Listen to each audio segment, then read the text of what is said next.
Welcome to the final podcast in our Festival of Short Plays series. Today we will be talking about the show in regards to the changes that we had to make and the struggles that come with moving a very physical discipline into an online format. Today we are joined by all the seniors that were involved in the making of this project. We have Michael Saliski, Dallas Williams, and Crystal Heidebaugh, who are the directors of the 5 plays. We are also joined by our designers, Stacy Olson, the set designer, Cassie Sand, the costume and hair and makeup designer, and Katrina Seek, the lighting designer. And I'm Zoe Murphy. I'm acting as the host of this podcast, but I was also the production manager for the show. So let's start a little bit with just what the original project, Festival of Short Plays, is all about, and what does that entail if we were looking at it at a normal basis? So Festival of Short Plays is, believe it or not, a festival of short plays. We spend first semester looking through a whole select collection of plays, all matching a certain theme. This year our theme is 50-50 in 2020, so we were looking at all female playwrights. And then we select what we think would most create a cohesive image and that we are most passionate about putting together and designing for a show. And then we put those into a festival where we perform these as if they were full plays. We have costumes, we have sets, we have lights, we cast actors, we direct, we have weeks of rehearsal, we have a tech week, the whole shebang. I think it's important to note also in addition to that the Festival of Short Plays is completely student-run and student-led. Every other show that we do throughout the year, there's a faculty director and there's faculty designers and guest designers as well. Festival of Short Plays is completely led by students. It is the senior capstone project. So seniors that are graduating with theater degrees can kind of show off things that they know how to do and show that they are ready to kind of work in a professional setting. So then, since you all, I guess, have leadership roles, I mean, we all do, what was kind of the process of picking what roles that you were going to do? So after we went through the process of picking all of the plays, Jennifer basically had an application for us where we put down our first and second choices. We also kind of gave a description of why we wanted what we applied for. And I think for a lot of us, it was a great chance to branch out from what we're used to, which is a really valuable part of our program. Yeah, and I think even like from past students, we've all been encouraged to try something that we've never tried before. So I know that this was my first time as a stage manager, and Cassie had never designed costumes before, and Katrina had never done lights, and Stacy had never done sets. And for the directors, it's a little different. They've obviously never directed in a full main stage show capacity, but a couple of them have done 10-minute short play festival for their Directing 2 class. And Crystal is newer to this, but would have done an amazing job just showing that we're super diverse and we are a teaching institution kind of. We teach by doing. So I think that's important. The value of a liberal arts education is that you get a lot of hands-on work, just especially in this theater program. When I was interviewing for what comes next after undergrad, I found that I was one of the only costume design candidates that actually had like realized projects, which is really valuable and a very special part of our program, I think. It's something that actually Simpson Productions does really well, is that it makes us feel comfortable enough and confident enough to go into ways and directions that we never could have imagined we could have gone. Like when I came to Simpson College, if you had told me that I would be directing by the end of it, I probably would have panicked and cried right then and there. But now directing is so much fun, and I'm so excited and felt so prepared for it. And that's just a testament to our faculty and just the general vibe of and learning that goes on in a liberal arts college, and specifically in Simpson Productions. So earlier, Stacy mentioned picking the plays. What sort of process was that like? And I know we don't know a lot about how Jennifer picked the plays that we were going to read, but like the criteria of the plays that we were reading, what was it and how did we pick? Well, the big thing for this festival especially is there was no real criteria that each play had to meet. The only thing was that it was just the female playwright. The plays could have any subject matter within them, and we basically chose plays that we thought fit obviously the female playwright theme but also like subject matters that we found very interesting and that we wanted people to see because we thought it was important for them to see.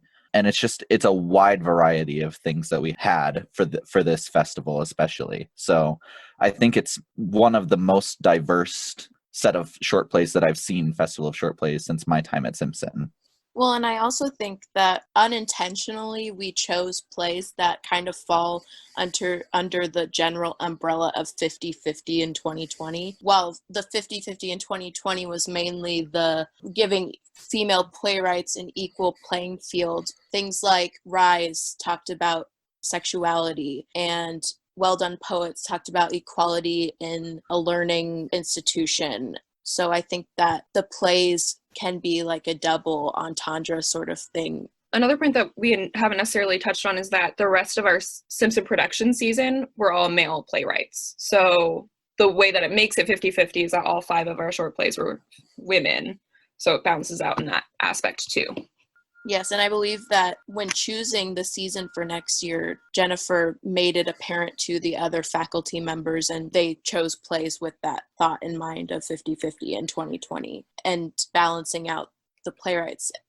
And we had talked a lot about in class about the repertoire that actors learn when they're going through school, and they're going through undergrad and grad school, specifically that we all learn the same things. We do Shakespeare, we do Chekhov, and we do Miller.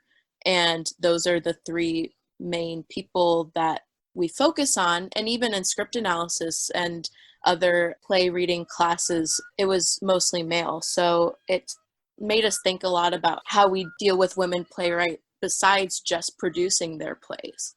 So let's talk a little bit about that, about what we did in class and how, the class sort of impacted our view of this topic. So in class, we read a lot of articles from HowlRound, which is a great resource.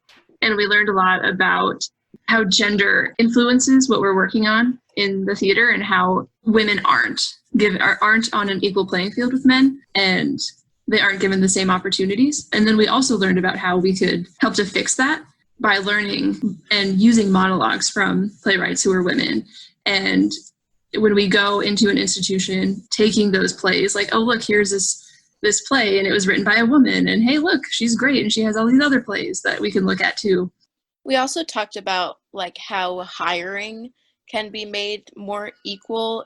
We talked about specifically how orchestra companies would do blind auditions. And while it did end up working, after some modifications, they could tell who was a woman based on the shoes that they were wearing. They were wearing high heels, and when they walked in, you could hear them. And how we can fix that, and how basically we have kind of a subconscious bias when it comes to things that we can tell from what they're wearing or their resumes. So like we talked about how in a resume, even if the name isn't on there, if somebody has babysitting on their resume, you think it's probably a female who is applying for this job. So we talked a lot about how we can have like not a blind like hiring interview thing, but just how we can fix that sort of bias.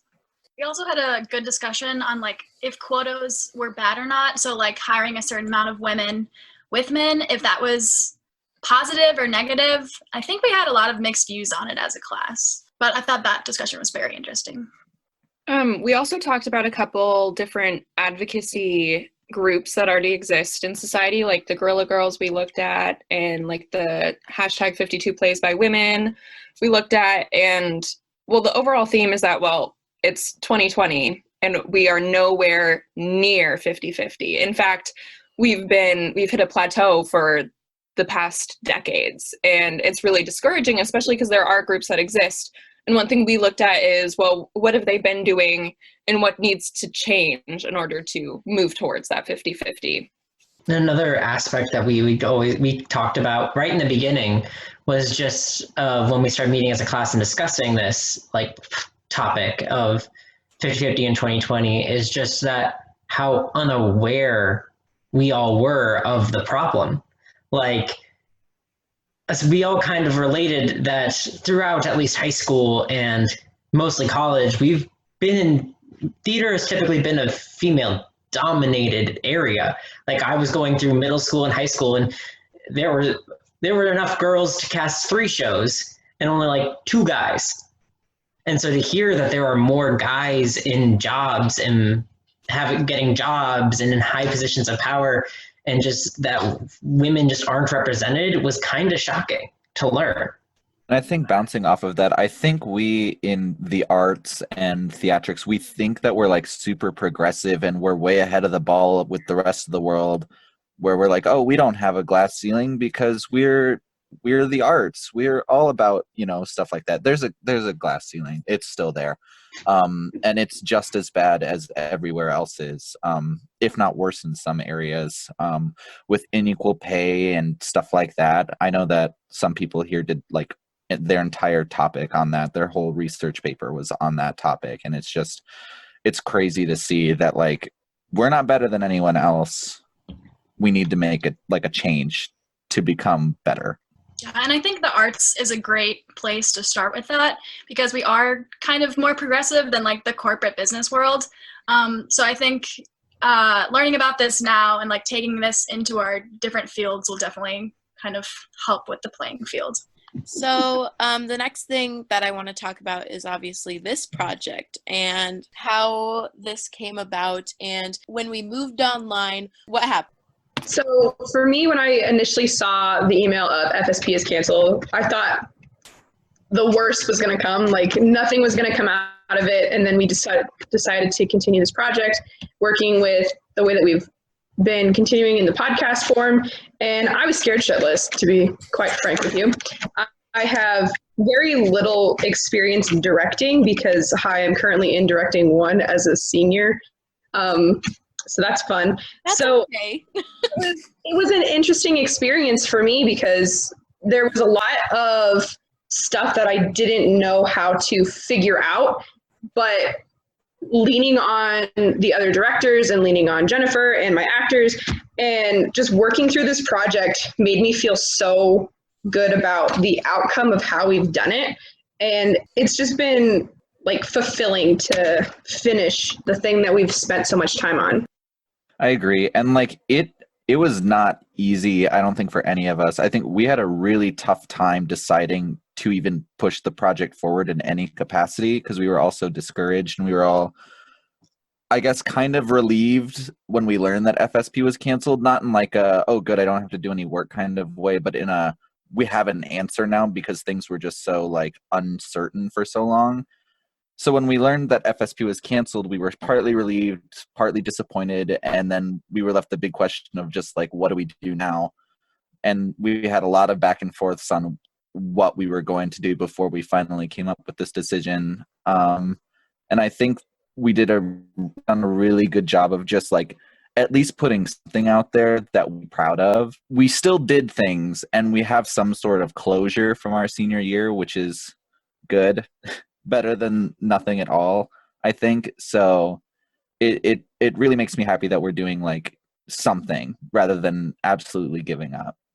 I agree. I think it's great that we ultimately were able to collaborate on something together, because I know we did talk about kind of finishing up the projects on our own and individually, but a huge part of theater that no one can deny is that it's a group of people working together to create a product. And I think that's what I did, and I think that's great.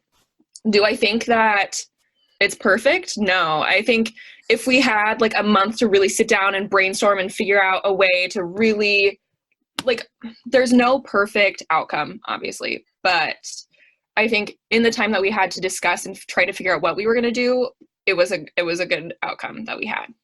One of the big things about creativity is that creativity is born out of difficulty and challenge. And there is nothing more difficult and challenging than a pandemic locking everyone into separate rooms, thus forcing them to try to come up with creative solutions to create art.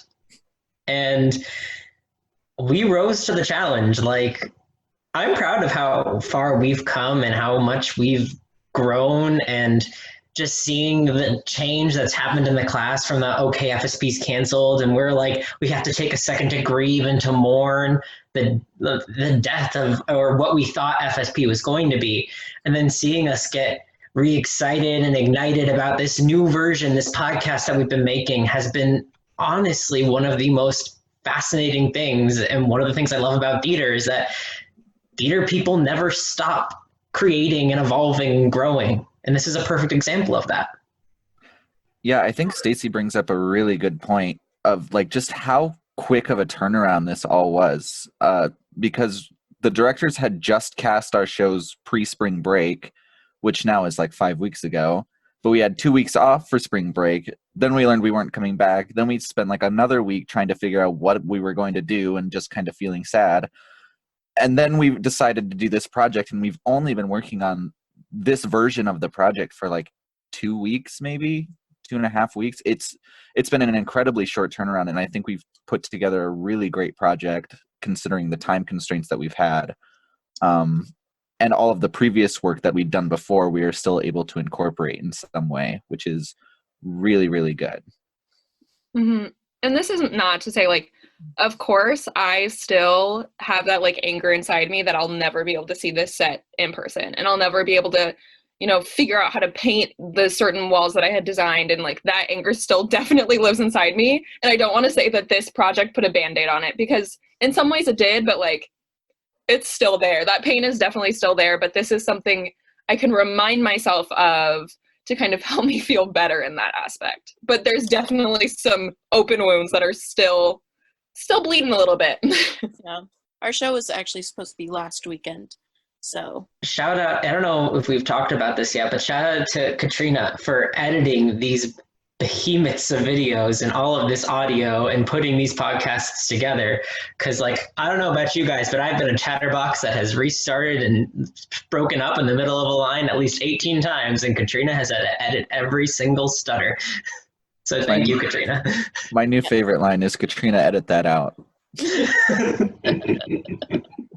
Yeah, well, Katrina and I didn't really get to fully realize our projects, I don't think. And so, because my project would have been calling the show, and Katrina hadn't even made a light plot yet. So everybody, I think, put in an equal amount of work. All the designers did, like Cassie and Stacy did all their work pre this, and the directors had to work with their actors for a week before, like, when we were deciding to do this, and had to direct via Zoom, and how do we do a Zoom reading? How do we do a play reading over a platform? And I'm writing scripts, and Katrina is editing videos. It's incredible to think about how much work has been done for all of this. One mental hurdle that I had to jump over was that this is not going to be exactly like how it would be in person. So, like, getting over the fact that we aren't all going to have our, like, traditional roles that we signed up for was something that I had to, like, accept and move past when we were starting this process. I'm really proud that we did move past that, because COVID-19 is going to be changing our normal. Like, it's never going to go back to the perfect way it was before. Not saying that before was perfect, but it's never going to go back to the way it was. And so I think showing that we can get past this, and that we can, like, it didn't happen and then we pushed past it. It's proving to ourselves and everybody else that we can create a new normal, and that we can keep going. Like, the arts aren't going to die because we can't get together in person. We are going to keep going, and we are going to keep doing this. Yeah, and I'm really excited to see what the other artists come up with. Like, we're one group of students who said, okay, we have someone who knows how to do podcasts, whatever that world looks like, let's do that. But I'm really excited to see what other schools do, because there's obviously everyone around the whole world had productions going on that they were prepping for that got canceled in the middle of it. So I'm excited to see what comes out of that too. Thank you so much for following us on our journey as we transition a major project into an online format. We hope that you have enjoyed this journey with us, and that our podcasts have given you some sort of theater fix in these strange times.